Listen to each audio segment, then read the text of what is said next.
Fala galera, aqui é o Bruno Torres, hoje eu estou aqui com o Luiz Gustavo Betting e a gente veio falar sobre o nosso estudo, que é o estudo comparativo da viabilidade ambiental dos projetos de destinação final de resíduos sólidos urbanos no contexto Baixada Santista.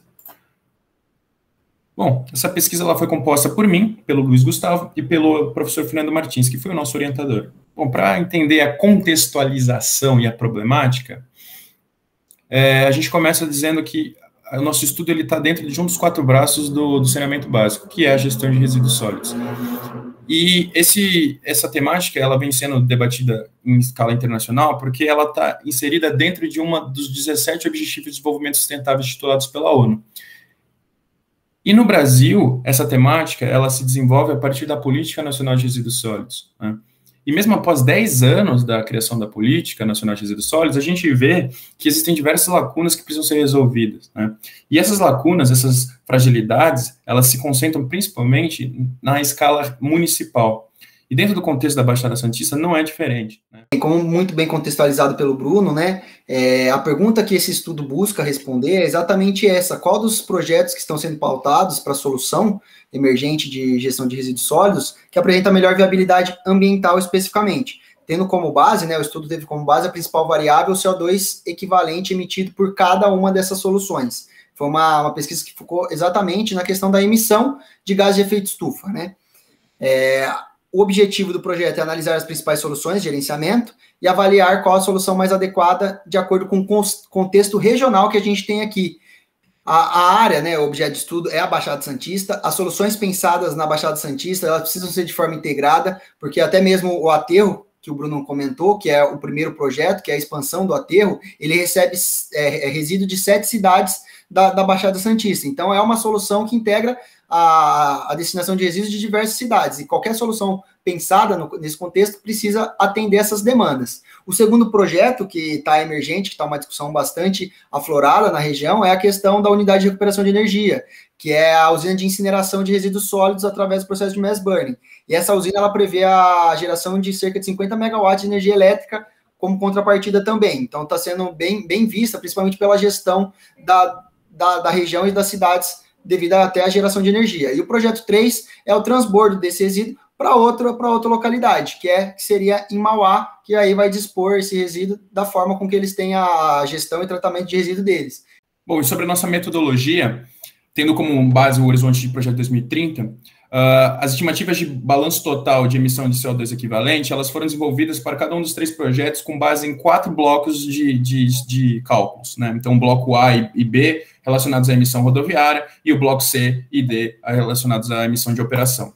O bloco A e B, né, eles utilizaram como para finalidade de cálculo a distância percorrida entre os 7 municípios, a quantidade de viagens dos 7 municípios e a busca e é o combustível utilizado, que é o diesel, e o seu fator de emissão.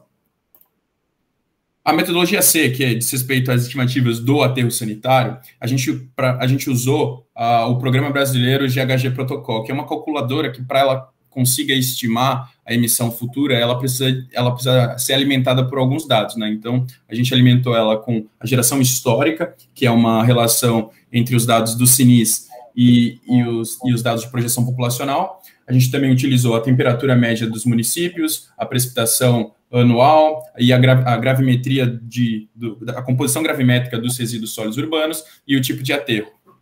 Bom, e finalmente, a metodologia de emissão da URI, a gente usou o fator de emissão médio, composto presente no relatório UK-WIN. Bem, agora dos resultados encontrados, a gente está sempre vendo esse panorama de até 2030, né? Então, os valores que a gente obteve de cada projeto é dentro desse período analisado, né? Então, para o projeto 1, que é o projeto de a expansão do aterro, o cálculo que se teve, né, de emissão de CO2 equivalente foi de 738.000, aproximadamente 740 mil toneladas de CO2 equivalente, né, dentro desse panorama, dentro desse período.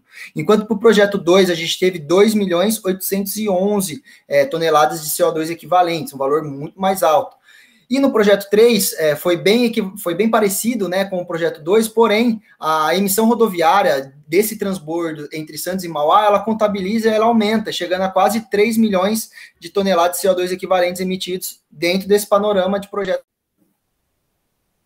Bem, após mostrado, né, os resultados que nós encontramos com relação à emissão de cada solução apresentada para a Baixada Santista, a gente vê que no projeto 1, a principal vantagem que a gente tem é que, considerando o aterro sanitário, a expansão do aterro, a emissão de GE ela é menor do que nas outras soluções apresentadas. E também o custo é menor. Como a gente sabe, projetos de expansão de aterro, ele costuma ser mitigado ao longo do tempo, ser feito por partes, e isso também diminui o custo para a gestão pública. E a principal desvantagem, principalmente, é a questão fundiária que se tem na Baixada Santista, onde é uma área de Mata Atlântica, com pouco território, né, para expansão e para novos empreendimentos, então se torna um pouco mais delicado, e também precisa contabilizar, nesse caso, essa vegetação, de alguma forma, né, valorar essa vegetação que está sendo retirada. Quanto ao projeto 2 e o projeto 3, as vantagens são a geração de energia, uma unidade, né, relativamente pequena para a implementação do empreendimento, e demanda de mão de obra qualificada. E as desvantagens são maior emissão de GE, um valor muito mais elevado, o enfraquecimento da cadeia de reciclagem, principalmente, porque prevê a queima total dos resíduos, e a formação do lobby político. Bom, e finalmente a nossa conclusão, a gente entende que não existe uma única solução para o gerenciamento de resíduos sólidos, e a complexidade do contexto regional, ela exige a adoção de múltiplas soluções, né, que devem ser direcionadas, né, com investimentos na cadeia de reciclagem, na compostagem, principalmente na educação ambiental. E, além disso, é fundamental que sejam analisadas outras tecnologias, como a gasificação e a pirólise, e onde, dentro de um contexto de logística descentralizada, cada município conseguiria fortalecer a sua própria gestão de resíduos. Esse é o nosso contato, e a partir desse QR Code vocês podem acessar nossas referências, e estamos aí. Muito obrigado a todos.